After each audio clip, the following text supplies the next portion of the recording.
दोस्तों स्वागत है आपका हमारे YouTube चैनल में। दोस्तों आज की वीडियो हम अर्पित समकुमार के रिक्वेस्ट पर बना रहे हैं। उन्होंने कमेंट किया भाई आप ब्लैक होल के बारे में बताओ नेक्स्ट वीडियो में, इसलिए उनके रिक्वेस्ट पर हम आपके लिए ब्लैक होल के बारे में वीडियो बना रहे हैं। दोस्तों अगर आपको भी किसी टॉपिक पर वीडियो चाहिए तो हमें कमेंट बॉक्स में एक प्यारा सा कमेंट जरूर करें। तो दोस्तों मेरा नाम लकी और चलिए शुरू करते हैं आज का ये कमाल का वीडियो और ले चलते हैं आपको स्पेस के रोमांचक सफर में और जानते हैं ब्लैक होल की रहस्यमय जानकारी।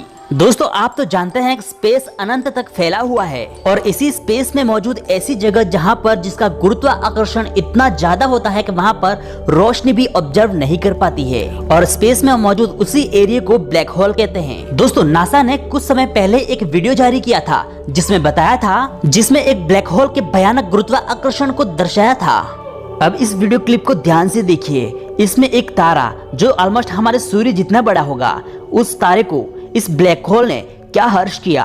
दरअसल इस ब्लैक होल का गुरुत्वाकर्षण इतना ज्यादा है कि कोई तारा जब इसके पास आता है तो इसको ब्लैक होल के जबरदस्त गुरुत्वाकर्षण के कारण वह तारा सिकुड़कर रेत की तरफ बिखर जाता है और धीरे धीरे करके इस ब्लैक होल में समा जाता है। किसी ब्लैक होल में इतनी क्षमता होती है कि उसका गुरुत्वाकर्षण इतना ज्यादा होता है कि हमारे पूरे सोलर सिस्टम को कुछ ही समय में वो निगल लेगा। नासा द्वारा जारी किए गए इस वीडियो ने पूरी दुनिया को हिला के रख दिया। इस वीडियो क्लिप ने ब्लैक होल की भयानकता दुनिया के सामने लाई। उस ब्लैक होल के द्वारा निगल जाने के बाद उस सितारे का क्या हुआ होगा, जानने के लिए इस वीडियो को एंड तक जरूर देखें। सबसे पहले हम जान लेते हैं ब्लैक होल होता क्या है और यह बनता कैसे है और फाइनली ये दिखता कैसे है। सबसे पहले अगर आप किसी ब्लैक होल को देखोगे तो उसके चारों तरफ गैस जैसी चीजें नजर आएगी।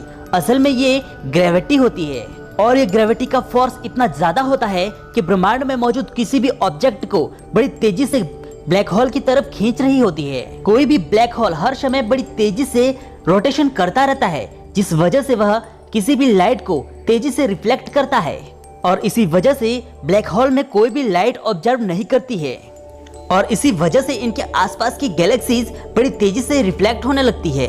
दोस्तों स्पेस रिलेटेड मूवी में काम कर चुके एक साइंटिस्ट ने बताया कि ब्लैक होल किसी गोलाकार बॉल के समान होता है।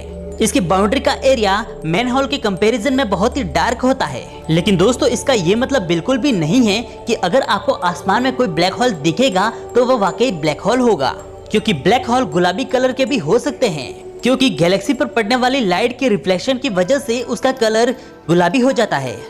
दोस्तों जस्ट अमेजिंग, सोचिए जरा कोई आसमान से कोई ब्लैक होल आपको अपनी ओर आकर्षित करता है। किसी ब्लैक होल का गुरुत्वाकर्षण उसे आपको अपनी ओर आकर्षित करता है और जब फाइनली आप ब्लैक होल में गिरोगे तब आपको ऐसा महसूस होगा कि आपका बॉडी एक स्प्रिंग की तरह काम कर रहा है। तो ऐसे में आपकी बॉडी स्पिन होने लगेगी, मतलब कि वह स्ट्रेच हो जाएगा। ऐसा इसलिए होगा क्योंकि जब कोई ब्लैक होल का गुरुत्वाकर्षण आपको अपनी ओर खींचेगा तब आपका निचले हिस्से में ग्रेविटी फोर्स सबसे ज्यादा होगा, इसलिए आपका शरीर का निचला हिस्सा स्क्रैच होने लगेगा और जबरदस्त ग्रेविटी फोर्स के कारण आपका शरीर बड़ी तेजी से ब्लैक होल में समाता जाएगा। लेकिन जैसे ही आप ब्लैक होल की बाउंड्री लाइन तक पहुंचोगे तो ये ग्रेविटी फोर्स कम होता जाएगा और ग्रेविटी फोर्स कम होते होते बाउंड्री लाइन तक जाकर आपकी बॉडी रुक जाएगी। ऐसा इसलिए होगा क्योंकि ब्लैक होल एक ऐसी जगह है जहाँ पर टाइम और स्पेस कोलैप करता है। लेकिन क्या ये बताता है कि आप ब्लैक होल में जाने के बाद खत्म हो जाओगे? नहीं ना। तो इसके लिए आपको ये जानना होगा कि स्टीफन हॉकिंग ने ब्लैक होल के बारे में क्या कहा था। स्टीफन हॉकिंग ने ब्लैक होल के बारे में बहुत कुछ कहा था और उनकी थ्योरीज के मुताबिक ब्लैक होल रेडिएशन उत्पन्न करता है और धीरे धीरे वह सिकुड़ने लगता है और इसी तरह एक दिन वह गायब हो जाता है। लेकिन दोस्तों आपके मन में अब ये सवाल आएगा कि ब्लैक होल ने कई बिलियन सालों से अपने पावरफुल ग्रेविटी फोर्स के कारण कई स्टार्स और कई गैलेक्सी अपने अंदर समा गई थी, उन गैलेक्सी का क्या होगा? यानी कि जैसे हमने एग्जांपल लिया था कि आपकी बॉडी अगर ब्लैक होल में समा गई तो जब ब्लैक होल गायब होगा तब आपकी बॉडी का क्या होगा?